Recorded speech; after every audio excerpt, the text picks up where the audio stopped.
السلام عليكم الإخوة المغاربة، الأخوات المغربيات، نتمنى إن شاء الله تكونوا بخير وعلى خير.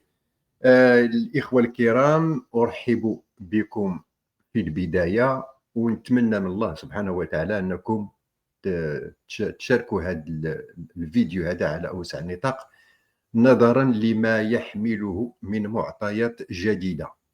فمباشرة إن شاء الله غادي ندخلوا للموضوع، وغادي اللي عطيناه العنوان ديالو العنوان التالي: هل عبد اللطيف خموجي وفؤاد فاقد الهمة متورطان في حساب جبروت؟ ومتى ستنشر الفيديوهات الفاضحة؟ كنا الإخوان ولا زلنا نتتبع بشغف التسريبات التي تخرج تارة من طرف حساب جبروت على منصة التليجرام. هاد الخرجات ولا هاد الوثائق ولا هاد المعلومات اللي كتخرج من حساب جبروت يعني تمس في الصميم يعني في جهاز الامن المغربي، تمس في الصميم في جهاز المخابرات المغربيه، وتمس في الصميم في الملكيه في المغرب بصفه عامه، وحتى كذلك يعني أقطاب الفساد في المغرب.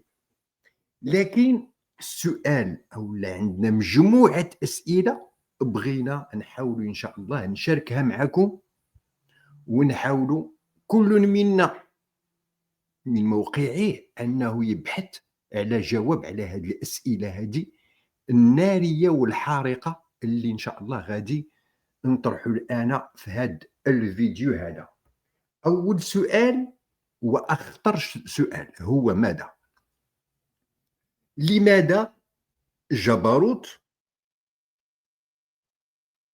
كشف على الثروة ديال منير المجيدي، حساب جبروت كشف على الثروة ديال ناصر بوريطة، حساب جبروت كشف على الثروة ديال ياسر المنصوري، على ديال ياسر المنصوري اللي هو المدير ديال المخابرات الخارجيه، وكشف كذلك على القائد ديال الدرك. ولكن المشكل اللي كاين، علاش جبروت ما هضرش على الخموجي، وعلاش ما هضرش على فؤاد فقيد الهمه؟ ما جبدهمش. هذا من حقنا نطرحوا هذا السؤال. ما جبدهمش علاش؟ واش انه عنده علاقه وطيده بالخموجي، ولا عنده علاقه وطيده بفؤاد فقيد الهمه، ام ان الخموجي وفؤاد فقيد الهمه شريكين مع جبروت؟ هذا سؤال منطقي، لانه لا يعقل باش تسرب لنا معلومات من المحافظه العقاريه ومن لا سي وجبد لنا المصارن ديال هاد الناس، وكتمشي حتى المستشارين الملك وكتمشي للوزراء، ولكن جوج ما كتهضرش عليهم، الخموجي وفؤاد فقيد الهمه. شنو السبب؟ هذا السؤال خاصنا نجاوبوا عليه الاخوان، ونتمنى من الاخوان الكرام حتى نتوما انكم تفكروا في الاجابه اخرى، ماشي الجواب اللي غادي نعطي انا يعني راه هو مطلق، هو جواب نهائي فقط. انطلاقا من دراستي للموضوع توصلت لبعض الاجوبه، ونتمنى منكم حتى نتوما تدرسوا هذا الموضوع وتوصلوا حتى نتوما لاجوبه اخرى، ونتمنى تحطوا الاجوبه ديالكم في خانه ديال التعليقات باش لتعم الفائده. عندنا هذا السؤال هذا مهم جدا. عندنا كذلك حنا كنعرفوا ان هذا حساب جبروت تخصص مؤخرا في فضح جهاز الامن، وما جبدش الخموجي على الاطلاق، ولكن جبد لينا شكون؟ جبد لينا بعض الاباطره في جهاز الأمن. وحنا كنعرفوا على أن الخموجي هو المدير العام ديال الأمن الوطني، وفي نفس الآن مدير ديال المخابرات الداخلية. الخموجي علاش ما رفعتيش دعوة ضد هاد الجبروت؟ حنا كنعرفوا بأنه راه رفع الدعوة اللي غادي نطرحوا السؤال في السؤال غادي إن شاء الله نجاوبوا عليها في السؤال الثالث. حنا كنعرفوا بأنه حتى ولو رفعتي الدعوة ما غادي توصل لتا شي نتيجة، معروفة هذه. ولكن لماذا لم ترفع دعوى ضد حساب جبروت وأوكلت مهمة رفع الدعوى للمدعو ناصح، اللي هو هذا اللي كيبان لكم في الصورة، عز الدين ناصح. هاد الشخص هذا هو اللي قلتي بأنه حقا زيدتيه باش يرفع دعوى ضد حساب جبروت. طيب هذا السؤال الثالث، دائما في ظل هذا السؤال الثالث عندنا سؤال آخر فرعي. علاش بالضبط حركتي هاد ناصح أو هاد ناصح يرفع الدعوى وما حركتيش ناس اخرين في الامن اللي تجبدوا حتى هما مصارنهم وبانت العوره ديالهم وقلت لهم اودي تنوضوا حتى نتوما رفعوا الدعوه؟ علاش بالضبط اختاريتي هاد نصيح؟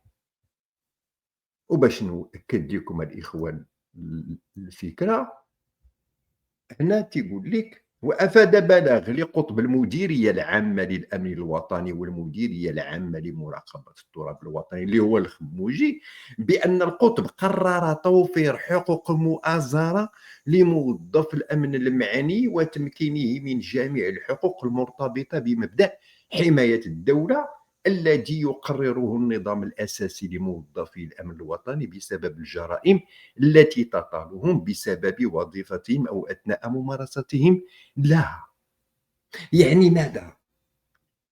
يعني أن الخموجي باعتباره قطبا للمديرية العامة للأمن الوطني وكذلك المديرية العامة لمراقبة التراب الوطني هو من يسر، أولا هو من أصدر البلاغ، ثانيا هو من يسر الطريق للمدعو ناصح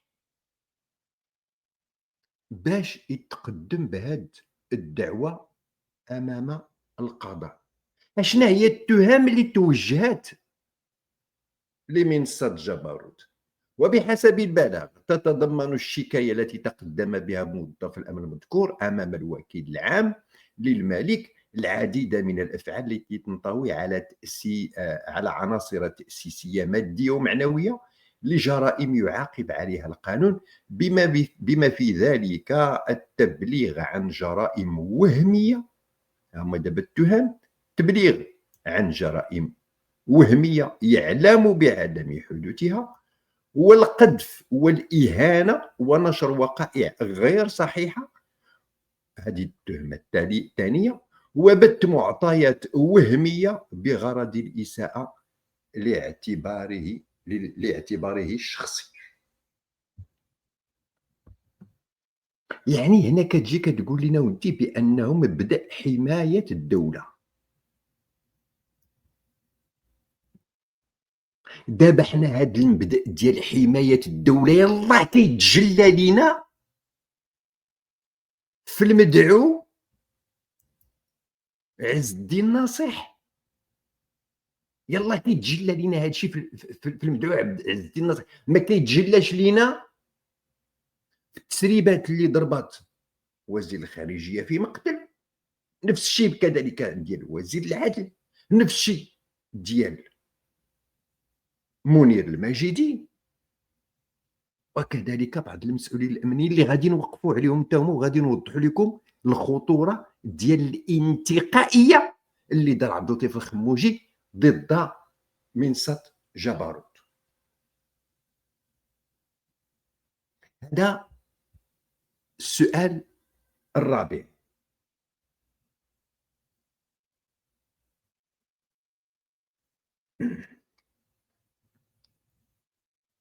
السؤال الخامس: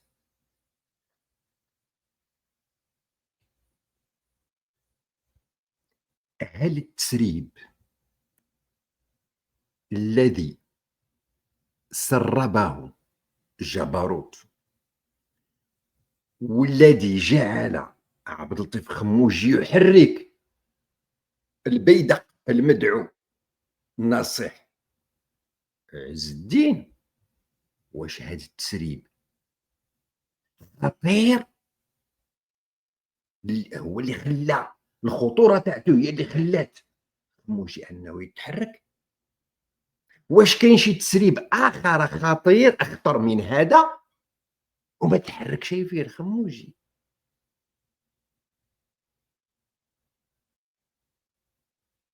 السؤال الأخير اللي غادي إن شاء الله نحاولوا نجاوبوا عليه، سؤال مهم جدًا. الآن وقد أصبحت عورة خموجي واضحة، العورة النتنة أصبحت واضحة للعيان. لماذا لم يتدخل الملك ويضع حدًا لهذه التسريبات، وذلك عن طريق إعفاء الخموجي من المنصب ديالو، وإبعاد فؤاد فاقد الهمة كذلك من كتلة المستشارين ديال الملك؟ واش يقدر محمد السادس يتخذ هذه الخطوة؟ وهذا هو السؤال الأخير، وإن شاء الله غادي نجاوبوا على هذا السؤال الأخير، ومن بعد ننطلقوا نعاودوا نجاوبوا على الأسئلة اللي أطرحنا. أولًا، من الصعب، أقول من الصعب بل ومن المستحيل أن يقوم محمد السادس بإعفاء الحموشي وكذلك فؤاد فقيد الهمة. لماذا؟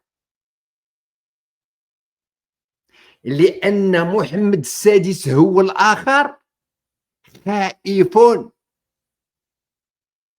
من تسريبات جبروت، خائف من تسريبات جبروت، لأن جبروت الآن يظهر لنا بعض الوثائق، يظهر لنا بعض المعلومات الخطيرة، ولكن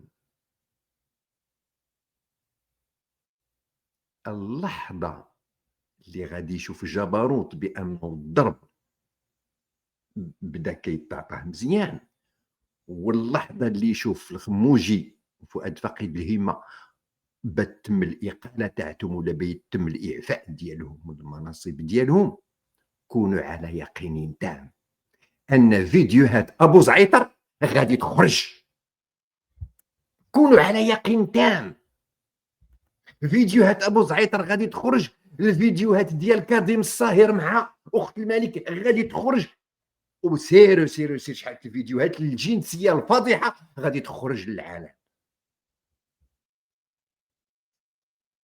كونوا على يقين تام إلا تمس الخموجي ولا تمس فؤاد فقيد الهمة الفيديوهات الفاضحة غادي تخرج.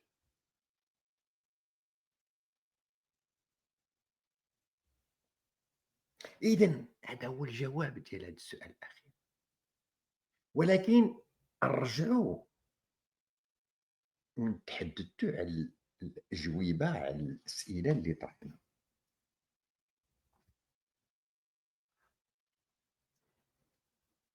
قلنا السؤال الأول واللي كان هو السؤال الرئيسي: علاش تجبد ياسين المنصوري ومنير الماجدي والقائد ديال الدارك بوريطا الى اخره، تجبدات معلومات عليهم وما تجبداتش على الخموجي وعلى فؤاد فقيد الهمه. هذا اول حاجه، اول استنتاج اللي غادي نستنتجو، وانه هناك صراع اجنحه داخل القصر، شئنا ام كرهنا، شئنا ام كرهنا، صراع اجنحه داخل القصر. اي ان الخموجي وفؤاد فقيد الهمه وجبروت في كفه، والباقي في كفه ثانيه، وان هذا الجناح اللي كيتزعموا فؤاد فقيد الهمه اقوى بكثير من الجناح ديال ياسين المنصوري وديال منير الماجدي وديال بوريطا وديال جناح خطير. لماذا؟ علاش ياسين المنصوري ما عندوش سلطه داخل القصر هو الآخر؟ الجواب بسيط وسهل، هو أن الخموجي أصبح على ما أعتقد منذ سنة 2018 بمقتضى مرسوم، على ما أعتقد 14/10/84 المرسوم. أنا المهم 84 كاينة، 10 كاينة، ولكن 14 ما تذكرتهاش. هذا مرسوم صدر وتيعطي هذا المرسوم الحق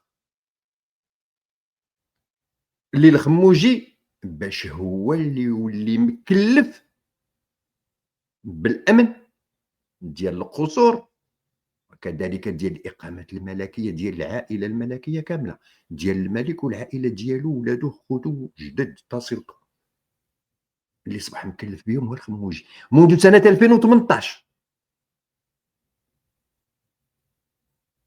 المرسوم الاخوان عندي للاسف الشديد ما وجدتوش قبل ما ندير هذا الفيديو هذا.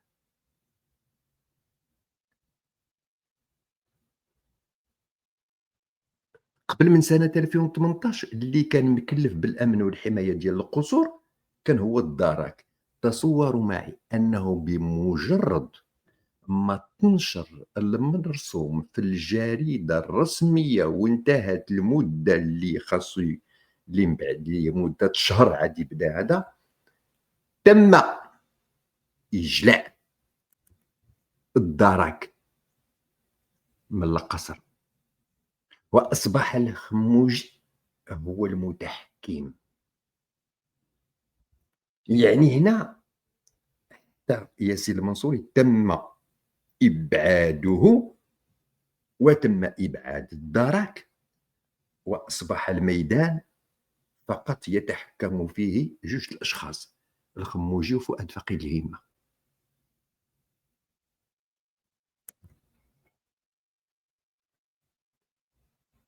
اذا هنا تيبان لينا علاش بالضبط هاد جبروت جا وبدا يقوم بالانتقائيه، تيختار فين يضرب، تيختار فين يضرب. وباش بين قوسين، هذه فكره غادي نحطها لكم بين قوسين، هاد جبروت وغادي ان شاء الله نذكرها، غادي نعطيكم الدليل. اخر المنشور ديالو اللي كان البارح كان جاو فيه عبد الاله بن كيران، لانه دخل عبد الاله بن كيران دار واحد الفيديو ونشرو على المنصه ديالو في الفيسبوك او على الحائط ديالو في الفيسبوك، تهضر فيه على المشكل ديال لو موند، يعني المقالات ديال لو موند، وكان تهضر فيه كذلك حتى على جبروت. فشنو كيجي هذا السي جبروت الضرب باللي العبد الإله بن كيران في مقتل، هدّده. جبروت هدّد بن كيران، قال ليه يا تسحب المنشور ديالك في الفيسبوك ولا غادي نحط ليك الأسرار ديالك، ديال بنتك اللي توظّفات في ظروف مشبوهة، وديال أنك كنتِ قلتِ في الحزب بأنك غادي تخرج تسعى لأنه ما عندك شي تقاعد، وبأن التقاعد اللحظة اللي وصل للديوان الملكي هاد الهضرة قالوا مال هاد السيد حمق مصرفق راه غادي يديرها، راه ما كاينش، راه غادي يخرج يبدا تيطلب في الشارع، هدّيتيهم. هادشي هو الجبروت اللي تيقول. غادي نعطيكم الإخوان، غادي نحط لكم هاد القضية هادي، توصل لوقتها وغادي نحطها. الخطير في الأمر بعد ما عطاه الملك التقاعد، الخطير في الأمر هو الغد ليه بمجرد ما نشر جبروت هاد الهضرة بن كيران تيسحب هذاك الفيديو اللي دار، كيسحبو من الفيسبوك. شوفوا الخطورة، خطير هاد الشيء، يعني أن ما أصبح يأتي به هاد حساب جبروت مطابق للحقيقة، وأتحدى بن كيران يعاود ينشر هذاك الفيديو اللي كان داروا تحدث فيه على جريدة لو موند وعلى حساب جبروت، كان تحداه يعاود يردو ويحطو في الفيسبوك. وآخر ما قال حساب جبروت بهذا الخصوص هذا، كاتب ليك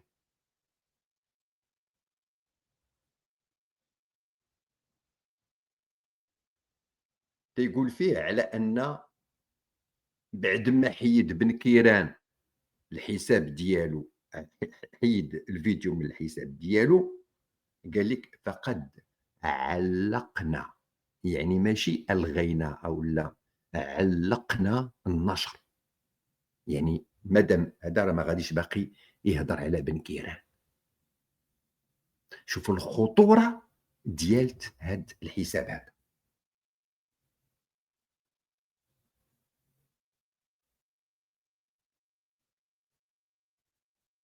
هاد الشيء باش اش كيتضح لينا هنا باش ندخلوا للجواب على السؤال الثاني. هاد الشيء لاش كيوصلنا؟ هاد الشيء كيوصلنا لواحد العملية، هي أن الخموجي لماذا؟ لأن علاش الخموجي ما رفعتيش دعوة ضد حساب جبار؟ وحنا عارفين بأنه راه هاد الدعوة هادي راه الغاية منها، سواء هادي اللي رفع المدعو عز الدين الناصح، ولا حتى لو تقدمت أنت باعتبارك المسؤول الأول عن الجهازين، تقدمت بدعوى قضائية ضد جبروت، حنا عارفين وانت عارف بأنه التحقيقات القضائية لن تصل إلى أي نتيجة. علاش؟ لأنه صاحب حساب جبروت اللي كنعرفوه كاملين ما كاينش في المغرب، وعنده حماية من دولة أخرى، عنده مراقبة لصيقة، حماية من أمنية كذلك، عنده عليه مراقبة لصيقة، عارفين ما غاديش توصلوا. ولكن على الأقل السي الخموجي بين عن حسن النية ديالك وقول ودي حتى أنا غادي نرفع دعوة باعتبارك أنت المسؤول الأول والأخير عن الجهازين، على الأقل غير بيض وجهك، أبسط حاجة بيض وجهك. ولكن خوفا من جبروت قلتي حقاش ندير، راه نحرك المدعو عز الدين الناصح، بين قوسين الإخوان أنا تنقول المدعو عز الدين الناصح لأنه كنستعمل كلمة مدعو فقط لرد الاعتبار للمعتقلين السياسيين اللي في السجون ديال سجون الدل والعار ديال ديك الزريبه ديال ديك المزبله، اللي كيتكتبوا لهم في المحاضر القضائيه المدعو فلانه المدعو فلان، يعني أنه تبخيس القيمة ديال ذاك الشخص المعتقل أو ديال ذاك المناضل الشريف المعتقل. دائما تيقولوا المدعو سعيد العالمي، المدعو ناصر الزفزافي. انتم دابا جيتوا بين يدينا وتنقول لكم المدعو عز الدين ناصح، المدعو. انتم دابا معتقلين بين يدينا، حتى حنا دابا نديروا فيكم اللي بغينا. هذا هو الواقع.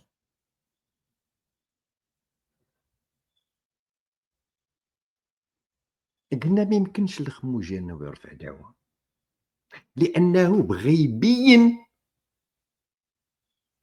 حسن النيه ديالو لصاحب حساب جبروت. بيقول ودي بانه انا راه واخا عارف وانت عارف بانه التحقيقات القضائيه ما غادي توصل حتى شي نتيجه، راه واخا عارفين هذا الشيء انا ما غاديش نرفع عليك حتى شي دعوه. ولكن خليه هاد ميخي المدعو عز الدين الناصح هو اللي يتحرك.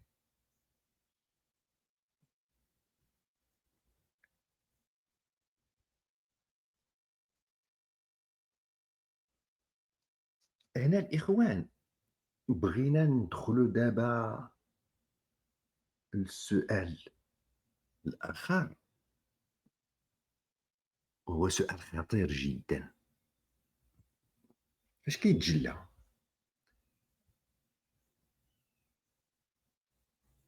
كيتجلى فيما يلي. اسمحوا لي غادي قبل ما نوضح لكم نوجد لكم الملف عاد. اوكي، هاد المدعو عز الدين الناصح اتهموا حساب جبروت بما يلي.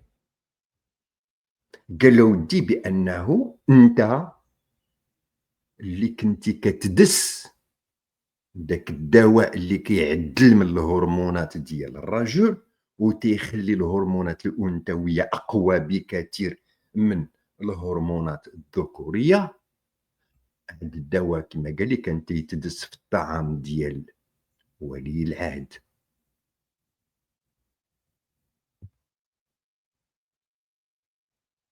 هي اللي حركت الخموجي. ولكن الا بينا نحللوا الهدف اللي خلى الخموجي يحرك هذا المدعو عز الدين ناصف ويقول ليه نوض انت رفع الدعوه. لماذا؟ لان الامر يتعلق بولي العهد. هاي تقول لي يا لور واذا كانت تتعلق بولي العهد نقول لك اودي راه خطيره الامور. علاش؟ لانه حنا كنعرفوا على ان الصحه ديال محمد السادس بانه ليست على ما يرام. السيد ودع قول تقريبا لانه بقى تيتحرك ما بقى ما والو، بقى تنشوفوا غير يعني كي الهلال حتى الهلال كيظهر 12 مره في الشهر، عفوا في العام. هذا راه هذا راه ما واصلش حتى الهلال. يعني ان الصحه ديالو صعيبه، يقدر يموت ما بين العشيه وضحاها. منين غادي يجي ولي العهد النوم؟ غادي يجي هاد الحسن، هاد حسن قليجه، وغادي يبغي يحكم. اول حاجه غادي يدير كي دار باه مع البصري.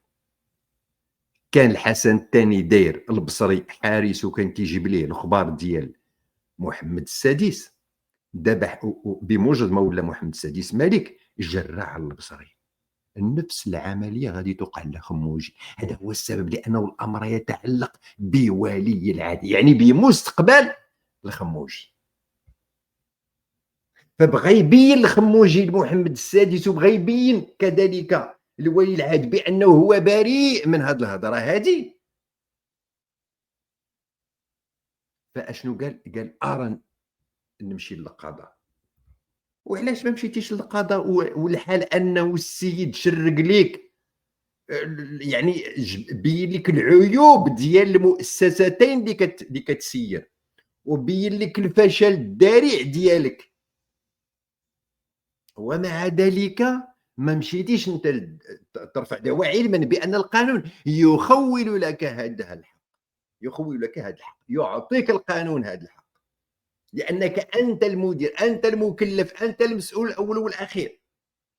فتمس الجهاز خاصك تمشي مباشرة للقضاء، كيف درتي مع العائلة ديال ياسين الشبلي، المرحوم ياسين الشبلي، أنه الناس يعني العائلة كتحتج إلى آخره، ناضت المديرية العامة للأمن الوطني وطالبت بالتعويض، ونصبت نفسها مطالبة بالحق المدني وحكمات لها المحكمة. إذن أشنا هو الخطير؟ واش الخطير هو ديال العائلة ديال ياسين الشبلي الله يرحمه، ولا هاد الخطورة كتكمن عند في حساب جبروت؟ راه الخطورة كاينة في حساب جبروت، هذا راه ضرب لك كلشي في الصفر. إذن علاش حقرتي على العائلة ديال المرحوم ياسين الشبلي ورفعتي عليهم دعوى وحكمات لك المحكمة بالتعويض، وما استطعتيش بل ما رفضتي أنك ترفع دعوى ضد جبروت وتطالبوا حتى هو بالتعويض، لأنه مس ليك الشرف ديال المؤسستين الأمنيتين اللي أنت تهر عليهم.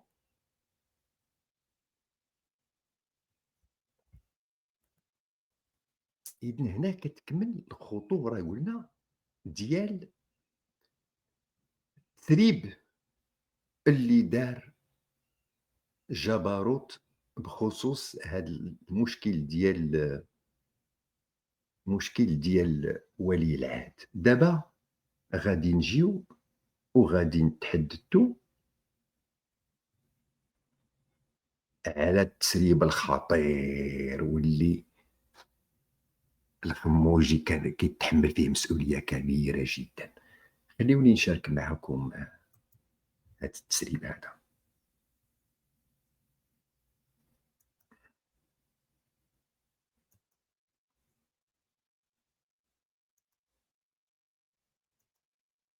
لحظة الإخوان، أوكي، ها هو دابا بان ليكم في الشاشة. أشنو تيقول هاد التسريب؟ هاد التسريب هذا الإخوان أخطر تسريب، والخموجي ما هدرش، ما حركش هذا اللي تسرب ضدو هاد الدوسي هذا، ما قاليش نوض ورفع دعوى. رفع دعوى فقط حيث عندما تعلق الأمر بولي العهد، أما عندما يتعلق الأمر بالمليك أنه ما ترفعش أي دعوى.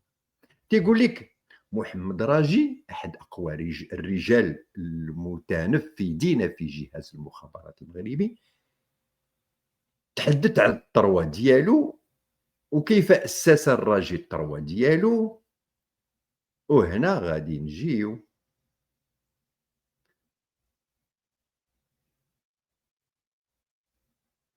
تصور الإخوان أن هاد الراجي هذا عنده داير واحد الملفات خبيثة في السيرفرات ديال الأمن، اللي كيمشي حتى هما يجمعوا المعطيات وكيدخل هو وكيتيليشارجيها. يعني أن ماشي فقط غير هكا، بل ذكر هاد حساب جبروت أن المغرب متورط، أن المغرب متورط في الجاسوسية ضد دول جارة. أشياء مذكور في هذا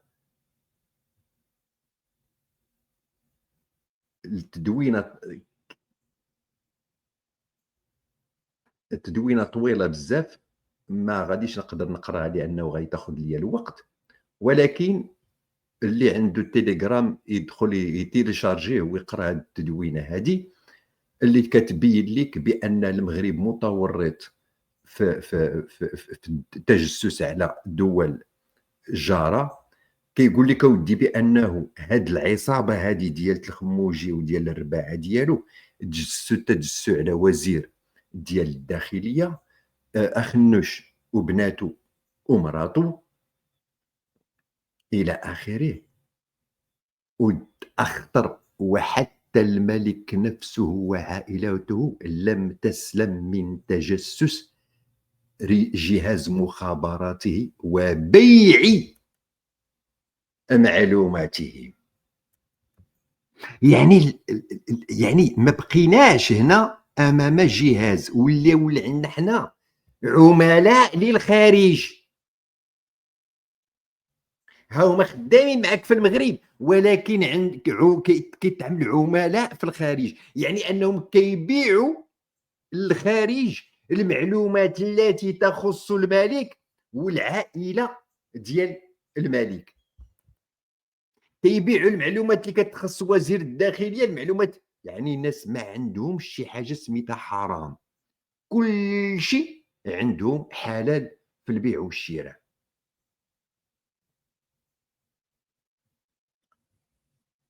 هذه كتضرب المخابرات المغربيه في الصميم. علاش الخموجي ما نطيش ودفعتي بهذا السيد هذا اللي سميتو اولا المدعو محمد الراجي؟ علاش ما قلتي ليش اودي نوض ورفع حتى انت دعوه؟ بكل بساطه، لان الامر يتعلق بالملك فقط، لا يتعلق بولي العهد بالمستقبل. يعني انا الخموجي باين مورط، والله الا الخموجي الا مورط حساب جبروت. فؤاد فقيد الهمه مورط حساب جبروت، داخلين معاهم. بالمناسبه غادي نجيو وغادي نقولوا واحد القضيه اخرى خطيره جدا قالها هذا الحساب هذا.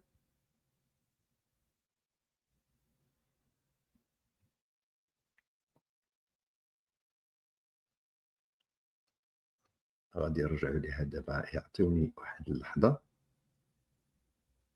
الحساب اللي كيتحدث فيه آه على بن كيران، كيتحدث فيه على بن كيران، ولكن الكلمه اللي تم التناول ديالها ها هي: لربما شي خطير الخوت، سمعوا لهاد القضيه. لربما انت مشارك في مخطط تنصيب ملك ضعيف لا يتحكم في شيء يضمن استمرار الفساد المتفشي. شوفوا الصورة اللي كيعطيها جبروت للملك، ملك ضعيف لا يتحكم في شيء. هو اللي تيقول الدور ديالو اشنا هو؟ يضمن استمرار الفساد المتفشي. يعني دوك الخطابات ديالت بانه الفساد اين هي الثروه وديك الهضره كلها، هو داك الشيء كان ضر الرمد على الاعين. المخابرات المغربيه كتشهد ليك اسيدي وكتقول لك بانه محمد السادس ملك ضعيف. ملك ماذا؟ ضعيف، ما في الدوش. اذا السي الخموجي دابا تضرب اولا المعلومات ديال الملك والعائله الملكيه وديال المسؤولين تباع في الخارج، ربما تقدر تلقاها في درب عمر ولا في شي بلاصه ولا في جامع فينا منشوره تما كتباع بحال والو، راه ما يتخبى. المعلومات ديال الملك كتباع، ديال وزير الداخليه كتباع، ديال المسؤولين كاملين كيتباعوا في الخارج. والحموجي ما هضرش ما رفعش. واسيدي حنا وانت يرفع دعوه، حنا عرفنا ديك الدعوه راه ما دايره، راه ما واصله والو، ما غديروا والو. لانه هذوك القضاة اللي غادي افترضنا كاع بيجتهدوا ما عرفت شنو غيديروا، راه منين يشوف جبروت الصهد بيبدا تيوصل ليه غادي ينشر لك الغسيل ديال دوك القضاة. شكون باقي بغيتي يزعم؟ هو بن كيران كاع رئيس حكومه سابق وامين عام ديال الحزب، وطامع يكون كذلك رئيس حكومة جديد بعد الانتخابات المقبلة، وطمع ما عرفت فاش، وخاف من جبروت وسحاب التدوينة ديالو. ولكن كان عليك الخموجي على الأقل دير رماد على الأعين، ارفع حتى أنت دعوة بأنه قطب المديرية العامة للأمن الوطني وكذلك ديال DGST، القطب ديالهم هما رفعوا دعوة ضد حساب جبروت. ما تقدرش، والله لا قدرتي. ها هو سمعة الملك مشات، معلومات خرجت عليه، وانت اللي مكلف بالحماية ديال الملك. علاش اخويا ما رفعتيش دعوة؟ وهنا الاخوان باش نختم، هنا باش نختم كاينه واحد القضية مهمة جدا.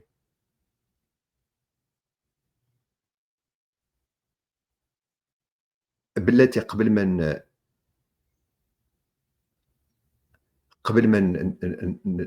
الختام بغيت فقط نشير لواحد النقطة. حساب جبروت تيخاطب بن كيران تيقول له: أيها المنافق، عليك أن تسحب تغريدتك التي اعتمدت فيها على معلوماتنا من أجل ضرب أعدائك السياسيين. حقائقنا أشرف من أن تنشر على جدار قذر يغير حفاضاته كل 6 ساعات.